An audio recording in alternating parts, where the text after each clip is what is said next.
제 PPT 만들기 과정입니다.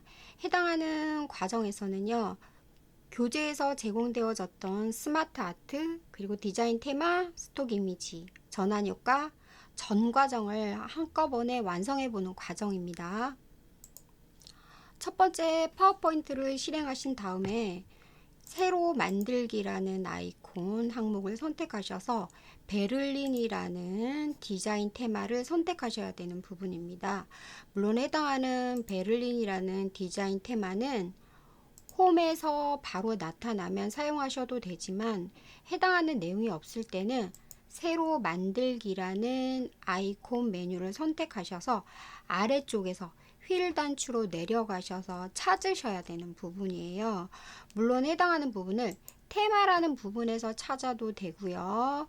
기본적으로 테마에 있지 않을 때는 대부분 홈 탭의 상단에 있거나 새로 만들기의 상단에 있다는 걸 한 번 더 확인해 보시고요. 또는 여기 오른쪽에 보시면 더보기라는 항목이 있어요. 예를 들어 메뉴가 너무나 많을 때 숨겨져 있을 수도 있어요. 그럼 더보기를 하게 되면 숨겨져 있는 기능을 더 펼쳐서 볼 수도 있다는 거거든요. 만약에 더보기라는 게 있다면 더보기를 누르시면 됩니다. 상단에 있는 저는 베를린을 선택하도록 하겠습니다. 베를린을 선택하시고요. 오른쪽에서 색상 패턴 유형 4가지 중에서 파란색 계열을 선택하도록 하겠습니다. 그리고 만들기 항목을 누르시게 되면 화면상에 첫 번째 제목 슬라이드가 만들어집니다. 저희가 만들 슬라이드는 총 9개이기 때문에 미리 슬라이드를 추가해 놓고 내용을 입력하도록 하겠습니다. 상단의 홈탭에서 새 슬라이드 선택하셔서 제목 및 내용 하시면 두 번째 슬라이드가 추가되고요. 그리고 다시 새 슬라이드에서 제목 및 내용 이렇게 총 8번째 슬라이드까지 추가하셔야 되는 부분입니다. 이렇게 동일한 레이아웃의 슬라이드를 8번 슬라이드까지 추가했습니다. 물론 8번 슬라이드까지 추가하게 되면 상단에 1번 슬라이드가 밀려서 올라가는 부분이에요. 이럴 때는 스크롤 막대를 이용하셔서 조절을 하시면 되고요. 좀 더 내가 전체 슬라이드를 보겠다 그러면 여기 경계선 슬라이드와 그리고 현재 내가 입력하는 슬라이드 편집 상자 사이 경계선에 마우스를 가져다 대시면 이렇게 화살표 모양이 나타나요. 이때 드래그를 왼쪽으로 하시게 되면 점점 슬라이드 영역이 작아져요. 작아지고 내가 편집하는 영역이 넓어지죠. 그럼 좀 더 크게 볼 수 있겠죠. 물론 여기 있는 작은 슬라이드 모양으로 표시되어지기 때문에 여러분이 미리 보기 상태를 조그맣게 본다는 거라고 생각을 하시면 됩니다. 이렇게 작게 한 다음에 하시게 되면 전체 슬라이드를 많이 볼 수가 있어요. 먼저 8번 슬라이드 선택하셔서 마지막 9번 슬라이드는 빈 화면을 선택하셔야 되기 때문에 8번 슬라이드 부분에서 테두리, 빨간색 테두리 확인하시고요. 레이아웃 여기 있는 영역에서 보시면 새 슬라이드에서 빈 화면을 추가하도록 하겠습니다. 이렇게 하면 9개의 슬라이드가 추가되었거든요.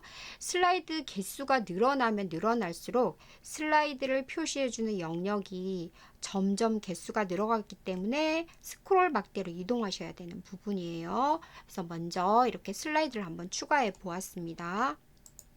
첫 번째 1번 슬라이드의 내용을 입력하도록 하겠습니다. 여러분이 화면상에서 입력을 하기 위해서는 마우스 영역을 살피셔야 되는데요. 마우스가 이렇게 화살표 모양일 때는 글을 쓸 수가 없어요. 여기 안쪽에 텍스트를 입력하는 상자, 제목을 추가하려면 클릭하십시오 라는 영역에 클릭을 하게 되면 이렇게 커서가 깜빡이는 걸 보실 수 있어요. 이쪽 영역에 해당하는 내용 한영키 살피셔서 넣으시면 되는 부분이에요. 이렇게 첫 번째 내용 입력하셨으면요. 아래쪽에 부제목을 넣으셔야 되는데 화면상에서 보여지는 글씨 크기는 변경하지 않도록 하겠습니다. 기본적으로 제공되어지는 테마에서 제공되어지는 글씨 크기가 54예요. 그대로 적용을 하겠다는 겁니다. 물론 내용이 더 길 경우에는 전체 내용을 테두리를 이렇게 선택하셔서 예를 들어 이런 경우가 있어요. 적용하기 이렇게 글을 더 넣으면 글씨가 이렇게 떨어져요. 이럴 때는 글씨를 줄여주는 게 좋겠죠. 이렇게 테두리를 선택하셔서 여기 위쪽에 보시면 54라고 현재 되어 있어요. 이때 옆에 있는 글꼴 크기 작게라는 걸 누르게 되면 이렇게 점점 작아지면서 한 줄 상태로 들어가는 거죠. 물론 지금은 글씨 우리가 학이라는 걸 넣지 않기 때문에 굳이 글씨를 줄일 필요가 없겠죠. 다시 테두리를 선택하셔서 원래 크기 54로 선택하도록 하겠습니다. 글씨 크기를 조절할 때 여기 글꼴 크기 크게, 글꼴 크기 작게를 이용하게 되면 자동으로 화면상의 비율을 맞춰서 글씨를 빠르게 조절할 수 있다는 편리한 기능입니다. 아래쪽 부제목에서 클릭하셔서 나머지 부제목에 해당하는 내용을 한번 넣어 보겠습니다. 그리고 부제목은 두 줄을 넣을 거기 때문에 첫 줄을 쓰고 나서 끝 지점에서 엔터를 쳐야지 두 번째 줄을 넣을 수가 있어요. 커서는 항상 테마 유형에 따라서 앞쪽 왼쪽에서 깜빡일 수도 있고 이렇게 오른쪽 지점에서 깜빡일 수도 있어요. 지금 이 테마는 글씨 정렬이 오른쪽 정렬이기 때문에 커서가 원래 오른쪽에 있는 거예요. 그래서 이 상태에서 나머지 내용 넣으시면 됩니다. 이렇게 첫 번째 슬라이드 다 입력하셨어요. 첫 번째 슬라이드에서는 다른 건 바꾸지 않고 글꼴의 굵기만 바꿔보도록 하겠습니다. 먼저 첫 번째 텍스트 입력했던 텍스트 상자를 클릭하도록 하겠습니다. 속에서 커서가 깜빡이는 거 확인하시고요. 테두리 지점에 클릭하셔서 전체 영역을 선택하는 겁니다. 이 상태에서 상단에 글꼴이라는 그룹이 있어요. 당연히 홈탭이 눌러져 있어야 돼요. 여기서 글꼴 그룹에서 맑은 고딕이라는 글꼴 모양 밑에 보시면 가라고 되어 있는 두꺼운 가 모양이에요. 거기 마우스를 갖다 대시면 굵게 텍스트를 굵게 표시합니다 라는 설명 상자가 이렇게 나타났어요. 이때 클릭을 하게 되면 현재 선택되어졌던 텍스트 상자의 글꼴이 어떻게 되죠? 네, 맞아요. 두껍게 굵게 나타난다는 거죠. 물론 아래쪽에 여기 있는 부제목도 선택해서 굵게 하고 싶다 그러면 일단 커서를 넣어서 이 테두리 상자가 나오게 해야 돼요. 테두리 상자가 나왔을 때 바깥쪽 사방 화살표가 떴을 때 클릭을 한다는 거죠. 그러면 전체가 선택이 된 거예요. 이때 마찬가지 굵게 이렇게 하게 되면 부제목도 굵게가 됐다는 겁니다. 전체 이렇게 슬라이드 1번을 완성을 했거든요. 완성한 거를 한번 확인하고 싶다 그러면 아래쪽에 여기 슬라이드 쇼라는 부분이 있어요. 여기를 누르면 현재 완성되어져 있는 내용을 확인하실 수가 있는 부분입니다. 다시 원래 편집 상태로 돌아갈 때는 ESC를 누르시면 됩니다. 이번에는 두 번째 슬라이드 작성하겠습니다. 2번 슬라이드 왼쪽에서 슬라이드 영역에서 숫자 2를 선택하시게 되면 슬라이드 2번이 선택되어졌다는 빨간색 테두리 사각형이 이렇게 표시되어지는 부분을 확인하시고요. 그럼 지금 2번 슬라이드라는 겁니다. 2번 슬라이드에 해당하는 제목을 한번 넣어 보도록 하겠습니다. 이렇게 목차에 해당하는 내용을 넣으시고요. 아래쪽에 텍스트 내용 입력 상자에 내용을 입력하기 위해서는 텍스트를 입력하십시오에 클릭을 하시게 되면요. 여기 글머리 기호가 나타나는 걸 살펴보겠습니다. 화면상의 글머리 기호가 너무 작다 그러면 아래쪽에 여기 비율 조절하는 거 확대를 누르셔서 좀 크게 해서 보시면요. 여기 글머리 기호가 희미하게 나타나요. 아직 글을 안 썼기 때문에 희미하게 나타나거든요. 여기에 우리가 입력해야 될 내용을 이렇게 넣으면 선명하게 나타나는 걸 보실 수 있어요. 간혹 이 글머리 기호를 모르고 이렇게 지워서 사라지는 경우가 있어요. 이럴 때는 당황하지 마시고 상단에 글머리 기호를 다시 클릭하면 나타납니다. 나타난 상태에서 반드시 글을 입력하셔야지 우리가 동일한 글머리 기호를 그대로 적용하실 수 있다는 거예요. 무슨 말이냐면 첫 번째 줄에 이렇게 주제 선정 이유라는 내용을 쓰셨잖아요. 글머리 기호가 있는 상태에서 엔터를 치면 자동으로 다음 두 번째 줄에도 뭐가 나타나요? 글머리 기호가 자동으로 생성되어서 나타난다는 겁니다. 만약에 여러분이 여기서 글머리 기호를 지워버리면 계속 지워진 상태로 이어지거든요. 그래서 첫 번째 글머리 기호가 사라졌을 때는 다시 나타나게 하셔서 입력을 하시는 게 나중에 수정하는 일을 줄인다는 겁니다. 이렇게 네 줄을 입력하셨는데요. 만약에 마지막에 여러분이 조심해야 되는 부분인데요. 간혹 결론이라는 데서 엔터를 치는 부분이 계셔요. 이럴 때는 지금 글머리 기호가 있다는 건 한 줄, 빈 줄이 추가된 거예요. 글은 안 들어갔지만 이럴 때는 백스페이스로 한 번 누르면 글머리 기호가 지워져요. 한 번 더 눌러서 결론이라는 글자 끝에 커서가 와야 돼요. 그래야지 뒤에 내가 모르고 이렇게 엔터 쳐서 생겼던 글머리 기호가 생겼던 빈줄이 사라지거든요. 다시 한 번, 두 번. 커서가 어디요? 마지막 결론 뒤에 깜빡거리는 걸 확인하셔야 되는 부분입니다. 이렇게 입력이 끝났으면요.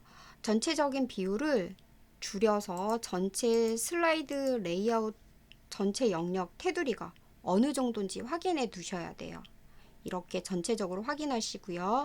3번 슬라이드 작성하도록 하겠습니다. 자, 이렇게 3번 슬라이드를 작성했는데요. 제가 아래쪽에 페이지 나눠준 교재에 있는 17쪽 내용이라는 걸 참고하시라고 이렇게 설명을 다 해놓았어요. 보다시피 교재에 있는 내용을 입력을 하실 때 1수준과 2수준을 구분하실 수 있어야 돼요. 처음에는 다 동일한 1수준, 이 글머리 기호, 똑같은 글머리 기호 상태로 입력을 한다는 거예요. 그리고 나서 우리가 수준을 나눌 때는 여기 두 번째 교육법이라는 거를 한 수준 내려야 돼요. 그걸 들여쓰기라고 하거든요. 그럴 때는 교 앞에서 어떻게 한다고요? 탭키를 누르시면 돼요. 그러면 아래쪽으로 내려갑니다. 자, 다시 한번 무슨 말이냐면요. 교재에서 보시면 문제의 외제화라는 글자가 앞에 있죠. 이거 1수준이에요. 교육과 사회복지, 그리고 문제의 부정적인 한국 사회의 급격한 이렇게 세 개의 문장은 2수준. 이 문제의 외제화에 대한 각각의 기법에 대한 설명이에요. 그렇기 때문에 다른 수준이라는 거죠. 이 수준을 내릴 때 여기 제가 빨갛게 상자로 표시를 해 놓았는데요. 우리가 이 수준은 탭키. 키보드에서 탭키를 한번 누르면 들여쓰기, 내려진다는 거예요. 반대로 내가 잘못 내렸어요 하면은 쉬프트 키와 탭 키를 누르면 다시 올라오게 하는 내어쓰기가 된다는 겁니다. 요거 한번 살펴볼게요. 현재 저는 여기를 이렇게 들여쓰기 했다는 거예요. 근데 간혹 내가 모르고 한 번 더 탭을 눌러버려요. 그러면 더 많이 내려가 버려요. 이럴 때 Shift 키와 함께 탭을 누르면 이렇게 올라오죠. 한 번 더 Shift 키와 탭을 누르면 완전히 다 올라와서 더 이상 올라올 게 없어요. 왜냐하면 앞에 1수준 다 동일하게 글머리 기호가 있다는 거 확인하시면 되겠죠. 그래서 이렇게 탭 키를 눌러서 어떻게 한다고요? 수준, 내려야 되는 수준을 이렇게 커서가 앞에 있는 상태예요. 탭을 누르면 어떻게 되죠? 세 개의 문장이 이렇게 들여쓰기가 된다는 겁니다. 맨 앞에 있는 문제의 외제화 빼고 나머지 세 문장은 들여쓰기 수준을 내려야 된다는 겁니다. 아셨죠? 마찬가지 4번 슬라이드 한번 만들어 보도록 하겠습니다. 먼저 4번 슬라이드에서 여기 제목을 넣고 나서 여기 기호를 넣어야 돼요. 이 기호, 세모 기호 보이시죠? 이 세모 기호를 어떻게 넣는지 설명을 드릴게요. 먼저 입력이 되었던 걸 제가 지우겠습니다. 삽입에서 우리가 삽입 탭을 누르신 다음에 끝 지점에 가시면 여기 기호 그룹 영역이 있어요. 여기서 기호라는 걸 누르게 되면 기호를 입력할 수 있는 대화 상자가 이렇게 나타나거든요. 여기서 우리가 웹띵스라는 걸 이용하게 되면 키보드에 없는 도형을 많이 넣을 수가 있어요. 여기 보시면 이 세모 보이시죠? 이 세모와 여기 최근 영역에 있는 여기 세모 보시면 모양이 다르죠. 위치를 알려드릴게요. 일반적으로 웹띵스에 있는 이 세모 같은 경우와 일반적으로 우리가 사용하는 세모는 여기 현재 글꼴 상단에 올라오시면 돼요. 현재 글꼴에 올라오셔서 여기 하위 집합에서 누르기를 누르셔서 아래쪽에 내려가시면 도형 기호라고 있어요. 그러면 여기 또 다른 도형을 보실 수 있다는 거예요. 여기 보시면 여기 도형 기호 아셨죠? 현재 글꼴 또는 한글 글꼴 하시면 보세요. 도형 기호가 또 다르죠? 우리가 자주 일반적으로 많이 사용하는 도형 기호가 여기 있어요. 근데 나는 좀 더 다양하고 특별하고 모양이 예쁜 걸 하고 싶다. 그럴 때는 여기 글꼴에서 자세히 버튼을 누르셔서 웹띵스라는 곳으로 내려가셔야 돼요. W로 내려가셔야 되는데 이거를 이렇게 스크롤 막대를 끌어내리셔도 되고요.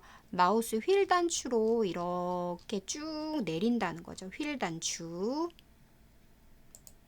마우스 휠 버튼은요. 다시 한번 설명을 드릴게요. 마우스의 중간에 있는 이렇게 바퀴처럼 굴리는 이 부분이죠. 이 부분을 위아래로 누르면 화면이 스크롤이 된다는 거예요. 위로 아래로 이동할 수 있다는 겁니다. 스크롤을 누르셔서 웹띵스에서 여기 보시면 세모, 이 세모는 좀 작다는 거예요. 이거를 클릭해서 삽입을 하시게 되면 현재 영역에 들어갔어요. 근데 안 보이는 거예요. 그럴 때는 조금 빠르게 확인할 수 있는 팁을 알려드리며 여기 기호라고 적혀 있는 제목 표시줄이에요. 여기를 드래그해서 이렇게 끌어서 옆으로 이 창을 이동하시게 되면 내가 입력한 기호를 확인하실 수도 있어요. 이 창이 이동이 되거든요. 그래서 잘 사용하시는 분들은 여기 기호라는 여기 제목 표시줄을 어떻게 한다? 끌어서 이동을 하셔도 되거든요. 확인하시고 한 개 입력된 거 확인하셨어요? 그 다음에 어떻게 해요? 닫으시면 돼요. 그래서 창이 위에 겹쳐져서 안 보일 때는 창을 살짝 한번 치워보는 것도 필요해요. 이렇게 해서 기호 세모 한번 넣어 보셨고요. 이번에는 아래쪽에 요 내용을 1수준과 2수준을 나눠야 되는데 내용 글씨가 너무 작아요. 이럴 때는 아래쪽에서 비율을 키우는 거예요. 그래서 좀 더 크게 본다는 거죠. 그러면 글씨 자리 영역을 내가 선택하기 편하게 마우스를 클릭할 수 있다는 거예요. 여기 앞쪽에서 탭키 누르셔서 해당하는 거 수준을 내려주는 거예요. 이렇게 탭키로 수준을 내렸는데요. 글씨가 너무 조그맣게 보여서 안 보일 때는 확대해서 이렇게 보셔도 돼요. 그렇지만 이미 수준 조절도 다 하고 글씨 내용을 다 입력했어요. 그럴 때는 반드시 다시 어떻게 돼요? 비율을 줄이셔서 전체적인 슬라이드 아웃라인 바깥쪽 테두리 영역이 보이게 하셔야 돼요. 그래야지 우리가 도형을 삽입할 수가 있다는 거거든요. 자, 이제 5번째 슬라이드도 마찬가지예요. 내용을 다 넣으시고 나서 이 삼각형이 있어요. 삼각형이 있으면 삼각형을 한번 넣어 볼게요. 두 번째 세모는요. 여기 똑같이 삽입해서 기호를 누르시게 되면 우리가 최근에 사용했던 여기 영역이 있어요. 이미 사용했던 거 있기 때문에 최근에서 바로 삽입을 하셔도 돼요. 나타나죠? 그리고 닫기를 한다는 겁니다. 자, 동일하게 내용 다 입력을 하셔야 돼요. 저는 시간 관계상 미리 다 입력을 해 놓았습니다. 여기 보시면 끝나는 지점을 살피셔야 되는데요. 영향역에서 선생님이랑 똑같은 화면에 맞추겠다 해서 여기 A에서 뭘 엔터를 치면 안 된다는 거예요. 반드시 여기 뭐뭐 된다에서 엔터 쳐서 글머리 기호는 3개만 있어야 돼요. 예를 들어 이런 분이 계세요. 여기서 끊어버리는 거죠. 예를 들어 여기서 엔터를 치면 안 되는데 모르고 이렇게 엔터를 쳤어. 그럼 글머리 기호가 생겨버려요. 그러면 다시 하나를 지우고 한 번 더 지워서 이어지게 만들어야 돼요. 에서라고 하게 되면 여기 보시면 이 영역이 어떻게 돼 있어요? 조금 들어갔죠. 그러니까 이게 들여쓰기라고 해서 수준이 알아서 이렇게 들어가 주는 거예요. 문장이 길어질 때는. 그래서 이거는 엔터를 치는 것이 아니라 자동으로 글이 떨어지게 하셔야 된다는 거예요. 이 점 유념해 주셔야 됩니다. 이번에는 6번 슬라이드 마찬가지입니다. 우리가 내용을 이렇게 기호 앞서 제가 알려드렸죠. 기호 넣는 법. 기호가 없어요. 그러면 어떡한다? 기호라는 메뉴를 선택하셔서 웹딩을 찾으셔야 되는데 웹딩을 아래로 내려가서 찾으셔도 되지만 앞에 내가 한번 사용했다 그럼 바로 나타나요. 이렇게 웹딩 항목이. 그러면 여기 최근에 사용했던 요 영역 있죠. 여기에 똑같은 세모가 있다는 거예요. 그래서 삽입을 하시면 되는 부분이에요. 이렇게 삽입되는 거 확인하시고요. 닫기 하셔요. 물론 삽입하고 나서 앞뒤의 공간을 보셔야 돼요. 내가 너무 많이 띄어쓰기 한 것 같아. 그럼 이렇게 기호를 앞에 공간을 지우셔야 돼요. 근데 이거 보통 여러분이 이 딩백 기호라고 해서 이 기호는 약간의 이렇게 공간을 좀 확보를 해요. 그래서 글씨와 딱 붙지가 않거든요. 이렇게 자연스럽게 이렇게 간격을 유지해 주는 겁니다. 이거를 억지로 지우게 되면 이렇게 기호가 지워져 버려요. 그래서 그럴 때는 다시 기호를 또 넣으셔야 돼요. 그래서 딱 붙어 있는 게 아니라는 거예요. 그것도 살피셔야 되는 부분입니다. 이렇게 넣으시고요. 마찬가지에 해당하는 내용 아래 다 넣으셔야 돼요. 여러분이 한 번 더 제가 설명을 하겠습니다. 모르고 이렇게 백스페이스를 눌러서 기호를 지워버렸어. 그럴 때는 어떻게 하셔야 된다고요? 여기 홈탭. 홈탭에서 글머리 기호라고 있어요. 기본 글머리 기호 점 3개 모양이에요. 네모점 작은 거 클릭하면